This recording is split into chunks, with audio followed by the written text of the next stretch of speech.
Bom dia, nós vamos resolver o problema. A alavanca é mantida presa ao eixo fixo usando um pino AB, que tem um diâmetro médio de 6 mm. Se um binário aplicado à alavanca, determine a tensão de cisalhamento médio no pino entre o mesmo e a alavanca. Bom, então, a situação ilustrada no problema é a gente ter uma alavanca, representada aqui nessa figura por uma haste horizontal, e do lado esquerdo a gente está aplicando uma força para baixo de 20 newtons. Do lado direito, uma força igual de 20 newtons para cima. Ora, essas duas forças vão causar cada uma delas um momento em relação a esse ponto A. Esse momento ele vai ser no sentido, no caso, analisando a força que está aqui à esquerda, do ponto de apoio, ele vai ser no sentido anti-horário. Ou seja, a gente pode desenhar aqui uma seta indicando que ele vai ser no sentido anti-horário em relação a esse ponto de apoio. Da mesma maneira, o momento da força de 20 newtons que está aplicada à direita também vai ser no sentido anti-horário, que ela está sendo aplicada para cima. Ou seja, se a gente imaginar essa força atuando na alavanca e a alavanca sendo capaz de girar em relação ao ponto de apoio, ela vai girar também no sentido anti-horário. Então, esses dois momentos a gente pode chamar de M, eles estão aplicados no sentido anti-horário. Bom, para entender direitinho como que esse pino está recebendo esses esforços, a gente vai fazer um diagrama de corpo livre dele. Então, esse diagrama de corpo livre vai permitir que a gente tire uma série de conclusões sobre o funcionamento desse carregamento e os efeitos dele no pino. Então, vamos desenhar aqui o pino. Está sujeito também a esses momentos.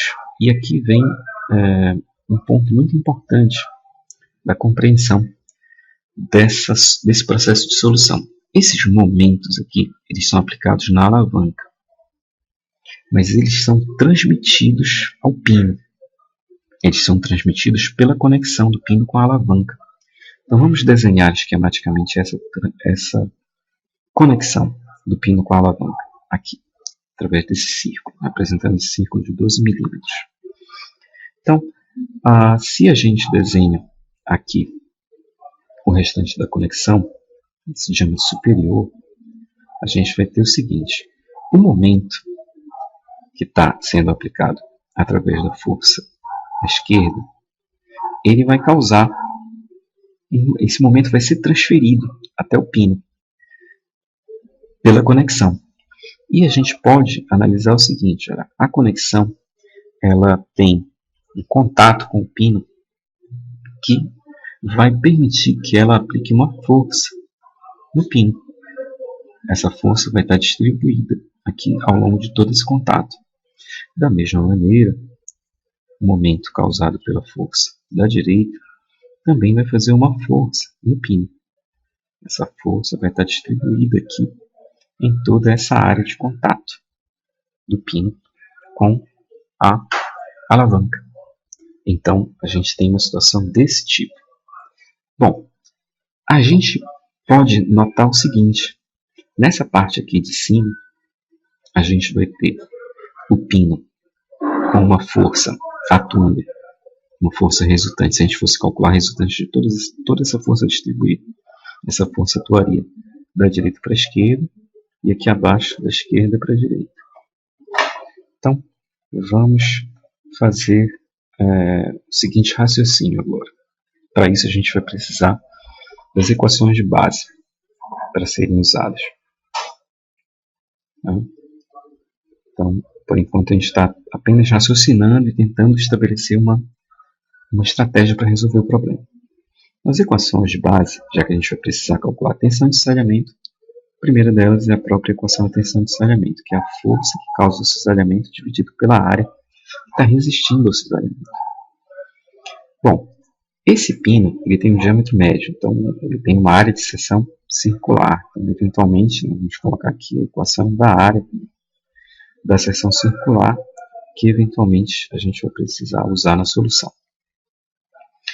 Bom, agora vamos lá. Esses momentos, eles atuam no pino através de uma força. Ou seja, a alavanca aplica no pino uma força. Como é que a gente poderia fazer para calcular essa força? Bom, uma estratégia é o seguinte: a gente sabe que o momento, a gente pode associar um momento com uma força. O momento é igual a força vezes o braço de alavanca que está aplicado a esse momento. Vamos chamar esse braço de alavanca não de D, vamos chamar de L, porque a gente já está chamando D aqui para o diâmetro do pino. A força vezes o braço de alavanca. E se a gente faz agora um outro diagrama de corpo livre desse pino, né, vou desenhar aqui ao lado, um diagrama de corpo livre complementar desse pino, a gente pode fazer o seguinte: se a gente define aqui aquela área central do pino, a gente pode estabelecer uma força equivalente nessa posição. Se a gente tiver essas duas forças equivalentes nessas posições, a gente pode calcular a tensão de cisalhamento, porque são essas duas forças que estariam causando o cisalhamento.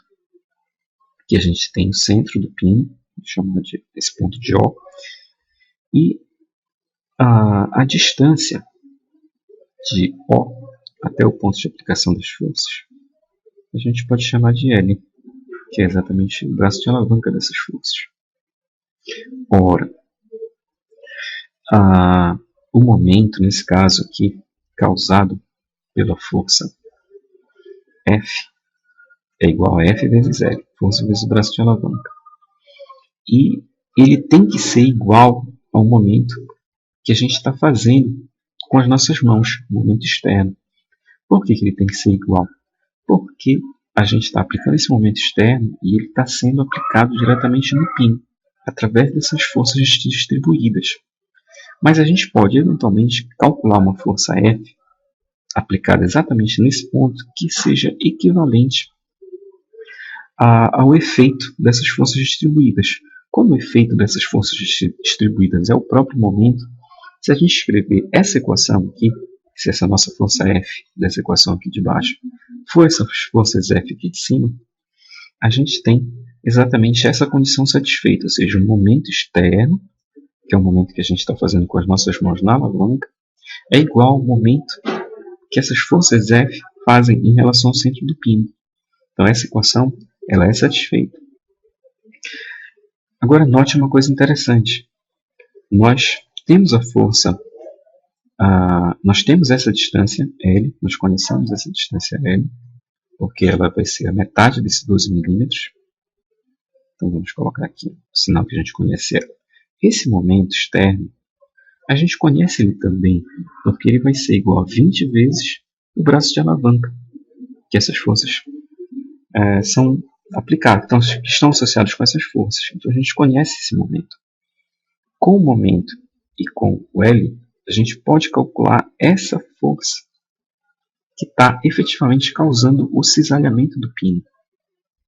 E essa força vai causar o cisalhamento do pino nessa região central aqui.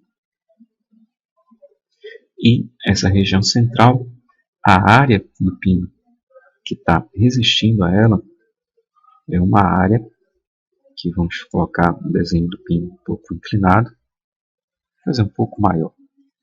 Aqui a gente tem o desenho do pino, desenhar esse pino sob perspectiva para a gente poder ver essa área que a gente está se referindo. Essa área verde aqui, ela é exatamente uma área central aqui do pino, que é a área que está sofrendo cisalhamento. E acima dessa área, nós temos a força F agindo num sentido e no outro sentido a mesma força F.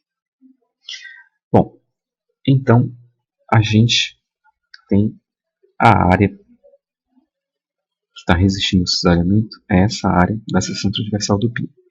Então vamos lá, vamos analisar agora o seguinte. Dessa área nós conhecemos o diâmetro médio do pino, que é 6 milímetros. Então a gente tem como conhecer a área.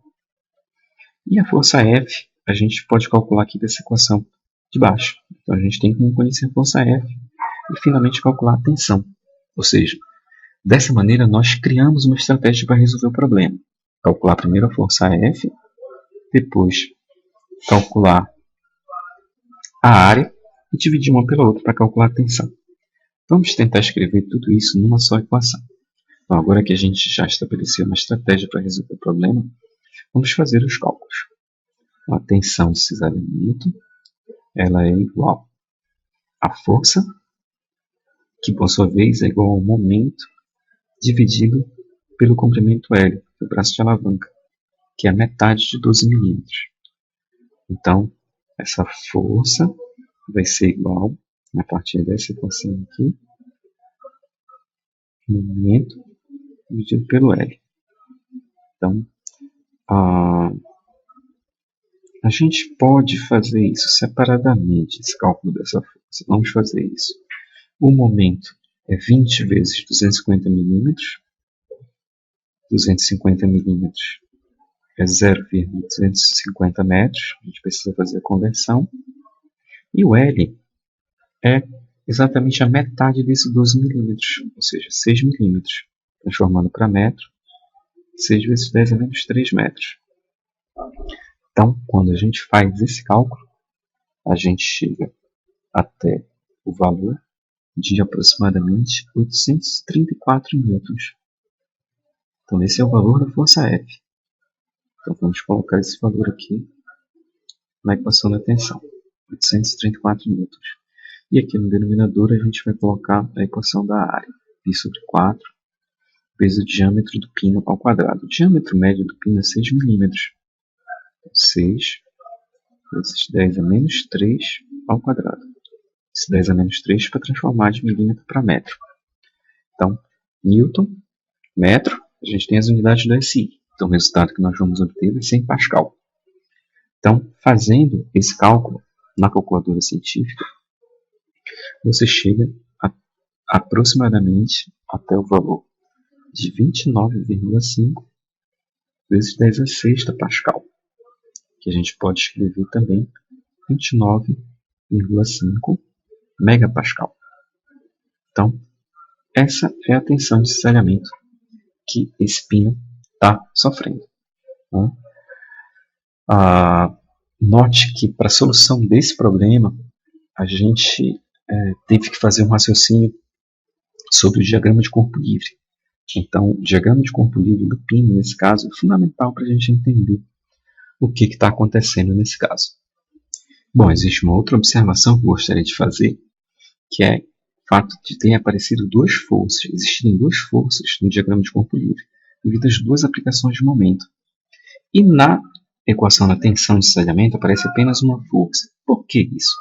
Porque o cisalhamento é causado sempre pela combinação de duas forças iguais, agindo no sentido contrário.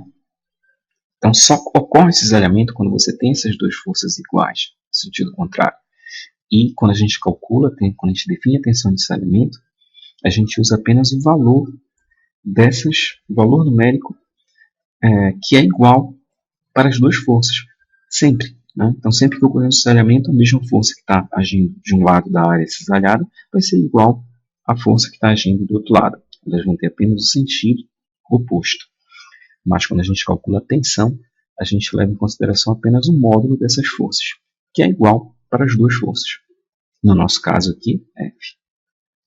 Então, eu desejo para você sucesso na solução dos outros exercícios.